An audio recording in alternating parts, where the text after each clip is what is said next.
இப்போ தான் நான் கல்கி படம் பார்த்துட்டு வரேன். என்னை பொறுத்தவரையிலும் நான் அதில் ஒரு சில மணித்துளிகள் நிமிஷங்கள் தான் நான் இந்த படத்தில் வரேன். எனக்கு இனி வேலை தொடங்கிறது பார்ட் 2ல் தான். அதனால் நான் கிட்டத்தட்ட ரசிகர்கள் பார்க்குற மாதிரி தான் நானும் இதை பார்த்தேன், வியந்து பார்க்குறேன். உலக என்டர்டெயின்மெண்ட் அதை நோக்கி இந்திய சினிமா நகர்ந்து கொண்டிருக்கிறது என்பதற்கான பல அடையாளங்கள் சமீப காலங்களாக வந்து கொண்டிருக்கின்றன. அவற்றில் ஒன்று நாக் அஸ்வின் அவர்களின் கல்கி என்று நான் நினைக்கிறேன்.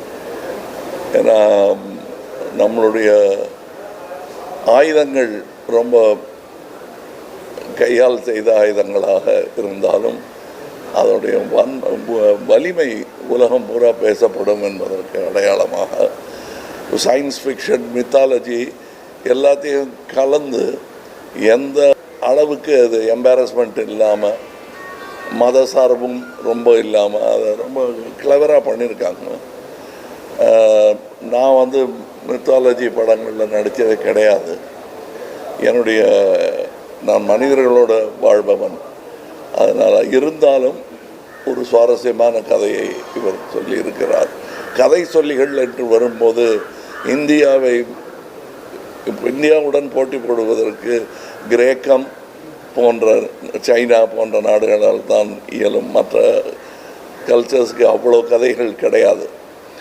அந்த கதைகளிலிருந்து செலக்ட் பண்ணி செதுக்கி எடுத்து ஒரு ஜனரஞ்சகமான படத்தை உருவாக்கி இருக்கிறார்.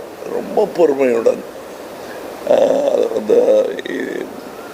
எல்லாரையும் பொறுமையுடன் அழைத்து வரவழைத்து அவங்கள இதில் பங்கெடுத்துக்க வச்சுருக்காங்க. அமித்ஜி எல்லாம்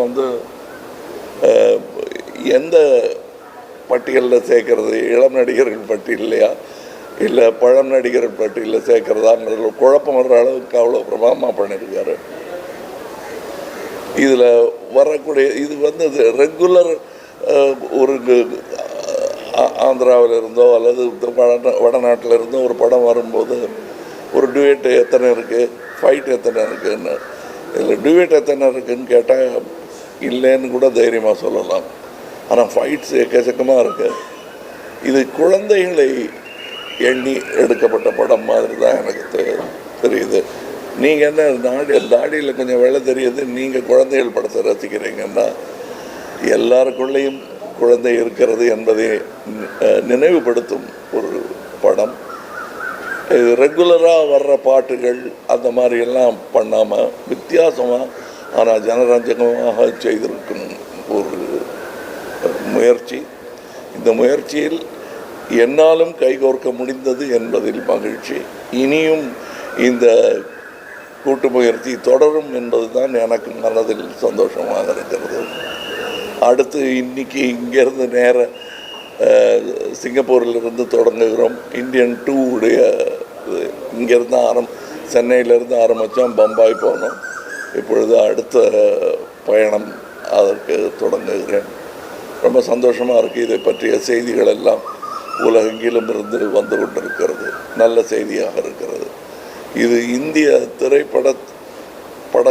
திரைப்பட தொழில் அதற்கே வலு சேர்க்கும் என்று நான் நம்புகிறேன், ஆசைப்படுகிறேன். ஆடியன்ஸோட ஃபீட்பேக் ரொம்பவே ஆச்சரியமா இருக்கு சார். ஸ்க்ரீன் பிளே பற்றி பேசுறாங்க, ஃபர்ஸ்ட் ஹாஃப்ல இதையே வச்சாங்க சொல்லி பேசுறாங்க. ஆடியன்ஸோட ஃபீட்பேக் நாங்க தியேட்டரா போய் ரிவ்யூ சொல்லுங்க, நீங்க சொல்லி. அப்போ ஃபீட்பேக் ரொம்பவே சூப்பரா இருக்கு. ஸ்க்ரீன் பிளே பற்றி பேசுறாங்க, டெக்னிக்கல்ஸ் பற்றி பேசுறாங்க. இந்த மூவி இன்னொரு படத்தோட ஒரு சில சாயல் இருக்குன்னு சொல்லி பேசுறாங்க. ஸோ இது ஆடியன்ஸோட நாலேஜ் நீங்க எப்படி சார் பாக்குறீங்க? இல்லை, ஆடியன்ஸுக்கு தெரியாதுன்னு சொல்றது, ஜனங்கள் இப்படித்தான் சொல்றதெல்லாம் இயலாதவரின் கூற்று. அது நான் சொல்லவே மாட்டேன். இதெல்லாம் புரியாது, நம்ம மக்களுக்கு இதெல்லாம் புரியாதுன்னு சொல்கிறது. அது எப்படி பாட்டு இல்லாத ஒரு ஜேம்ஸ் பாண்ட் படத்தை கூட்டமாக போய் பார்த்துட்டு வர்றாங்க. பாஷையும் புரியாமல் நல்ல டெக்னிக்கு தமிழனுக்கு புரியாதுன்னு சொல்கிறது ஏற்றுக்கொள்ளவே முடியாது. மொழியே இல்லைனாலும் தமிழர்கள் நல்லா இருந்ததுன்னா பார்ப்பாங்க. நான் சின்ன பையனாக இருந்தபோது செம்மீன் ஒரு படம் மொழி மாற்றம் கூட செய்யப்படல, சப்டைட்டில் கிடையாது. நான்லாம் 2 வாட்டி பார்த்தேன். எதுக்காக பார்த்தேன்னு இப்போ கேட்டால் எனக்கு சொல்ல தெரியாது. ஆனால் எல்லாரும் போய் பார்த்தாங்க. சென்னையில் 100 நாள் ஓடிச்சுன்னு நினைக்கிறேன், அது ஞாபகம் இல்லை. அதே மாதிரி தான் நீங்கள் மரோ சரித்திரா என்ற படத்தை எந்த டப்பிங்கும் இல்லாமல் தெலுங்கு படமாகவே அது இங்கே ஓடி இருக்கிறது. நம்ம தான் கலைக்கு மொழியை திணிக்கிறோம். அதுக்குள்ள சினிமா என்பது தனி மொழி, அதற்கான உதாரணம் இதில் தெரிகிறது. அந்த மொழி தன்னுடைய பலத்தை இன்னும் அதிகரித்து கொண்டே இருக்கிறது. வழக்கமாக இருக்கக்கூடிய பண்டிதர்கள் சொல்லும் சினிமாவிலிருந்து மாறுபட்ட சினிமா அது. ஒரு பக்தி சினிமா இப்போ எடுத்தால் இப்படி இருக்குமான்னு சொல்ல முடியாது. ஆனால் அதுவும் இல்லாமல் இதுவும் இல்லாமல் சயின்ஸ் ஃபிக்ஷனையும் இதையும் சேர்த்து செய்த கலவை நல்ல யுக்தி என்று நான் நினைக்கிறேன்.